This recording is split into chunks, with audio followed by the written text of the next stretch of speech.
নমস্কার বন্ধুরা, বর্তমান খবর ইউটিউব চ্যানেলে আপনাদের সবাইকে অনেক স্বাগত। তো বন্ধুরা, আবারও কিন্তু আমাদের দক্ষিণবঙ্গে ভারী বৃষ্টির সম্ভাবনা তা কিন্তু জানিয়ে দিয়েছে আমাদের ভারতীয় মৌসুম ভবন, এবং এরই সাথে কিন্তু আমাদের আলিপুর আবহাওয়া দপ্তরও কিন্তু সতর্কবার্তা জারি করেছে আমাদের দক্ষিণবঙ্গের ক্ষেত্রে। এবং এরই সাথে কিন্তু আমাদের দক্ষিণবঙ্গে সপ্তমী, অষ্টমী, নবমী এবং এরই সাথে কিন্তু দশমীর দিন বৃষ্টির সম্ভাবনা ছিল, তাতেও কিন্তু পরিবর্তন ঘটেছে এবং আগামী 10 দিনে বৃষ্টির পরিমাণে কিছুটা পরিবর্তন কিন্তু ঘটেছে এবং কিছু জেলার ক্ষেত্রে কিন্তু বৃষ্টির পরিমাণ বেড়েছে।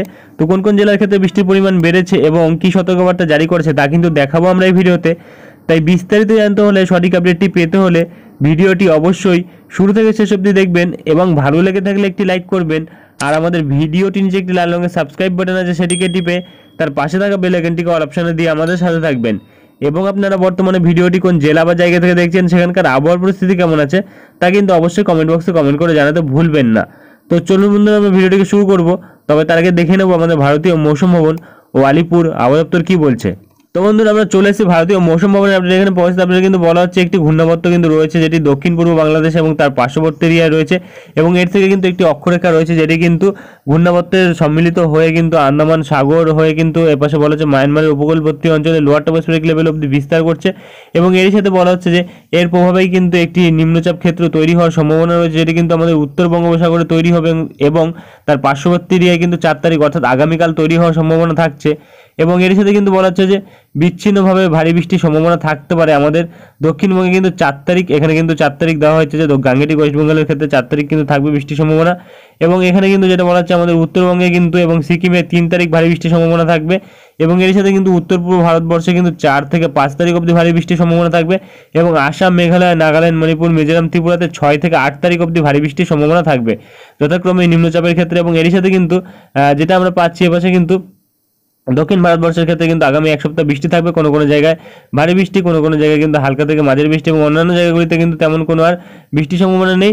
তবে এখানে কিন্তু বলা হচ্ছে যে আইসোলেটেড টু স্ক্যাটার্ড রেনফল কিন্তু মধ্য ভারতবর্ষের দিকে থাকতে পারে, যেটা কিন্তু বিদর্ভ বা ছত্তিশগড়ে কিন্তু থাকতে পারে আগামী 3 দিন। এবং এরই সাথে কিন্তু যেটা আমরা পাচ্ছি আর তেমন কিছু কিন্তু বলা হয়নি। তো চলে আসবো আমরা আলিপুর আবহাওয়া দপ্তরের আপডেটে, দেখে নেবো আমাদের দক্ষিণবঙ্গের ক্ষেত্রে কি আপডেট দেওয়া হয়েছে।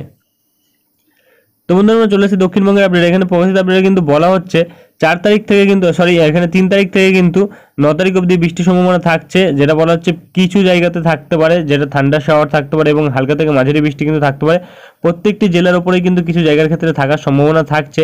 তবে এখানে আমরা যদি ওয়ার্নিংয়ের ক্ষেত্রে দেখি, তাহলে কিন্তু এখানে পাচ্ছি উত্তর 24 পরগনা, দক্ষিণ 24 পরগনা, তার সাথে কিন্তু পূর্ব মেদিনীপুর, পশ্চিম মেদিনীপুর এবং এপাশে বীরভূম, মুর্শিদাবাদ, নদিয়া, এই জেলাগুলির ক্ষেত্রে কিন্তু আজ বজ্রবিদ্যুৎ সহ বৃষ্টি 1 থেকে 2 জায়গায় থাকতে পারে, যেটা কিন্তু হলুদ সতর্কবার্তার সাথে থাকবে। এবং এর সাথে কিন্তু যেটা আমরা এখানে পাচ্ছি আগামীকাল 4 তারিখ, এখানে বলা হচ্ছে বজ্রবিদ্যুৎ সহ বৃষ্টি 1 থেকে 2 জায়গায় থাকতে পারে হাওড়া, কলকাতা এবং হুগলি। তার সাথে কিন্তু উত্তর 24 পরগনার ক্ষেত্রে কিন্তু 7 থেকে 11 সেন্টিমিটার ভারী বৃষ্টির সম্ভাবনা থাকছে, যেটা কিন্তু 1 থেকে 2 জায়গাতে থাকবে।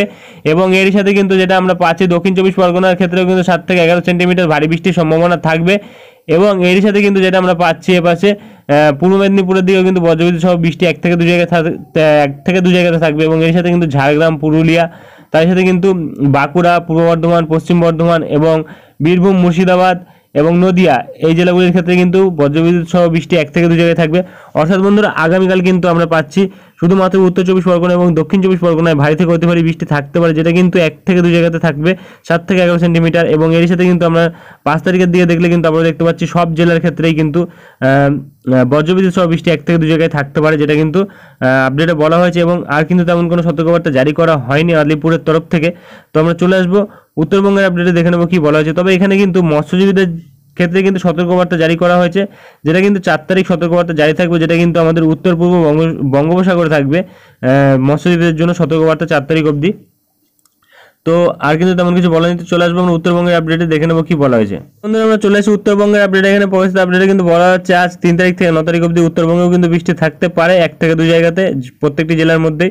তবে সতর্কবার্তা কিন্তু থাকছে আজ দার্জিলিং, জলপাইগুড়ি, কালিম্পং, আলিপুরদুয়ার এবং তার সাথে কুচবিহার এবং উত্তর দিনাজপুর, দক্ষিণ দিনাজপুর এবং মালদা, প্রায় প্রতিটি জেলাতেই কিন্তু সতর্কবার্তা থাকছে। তবে এখানে কিন্তু শুধুমাত্র দার্জিলিং এবং এপাশে কিন্তু কালিম্পংয়ের ওপরেই কিন্তু বজ্রবিদ্যুৎ সহ বৃষ্টি 1 থেকে 2 জায়গাতে থাকবে এবং 7 থেকে 11 সেন্টিমিটার ভারী বৃষ্টির সম্ভাবনা থাকবে। এবং আগামীকাল কিন্তু যেটা বলা হচ্ছে সব জেলার ক্ষেত্রে বজ্রবিদ্যুৎ সহ বৃষ্টি থাকবে 1 থেকে 2 জায়গাতে। তবে তেমন কোনো ভারী বৃষ্টি সতর্কবার্তা কিন্তু নেই আগামীকালের ক্ষেত্রে। এবং তারপরে কিন্তু 5 তারিখ থেকে কোনো সতর্কবার্তা জারি থাকছে না। তো এরপরে আবহাওয়ার পরিবর্তন কিন্তু ঘটলেও ঘটতে পারে এবং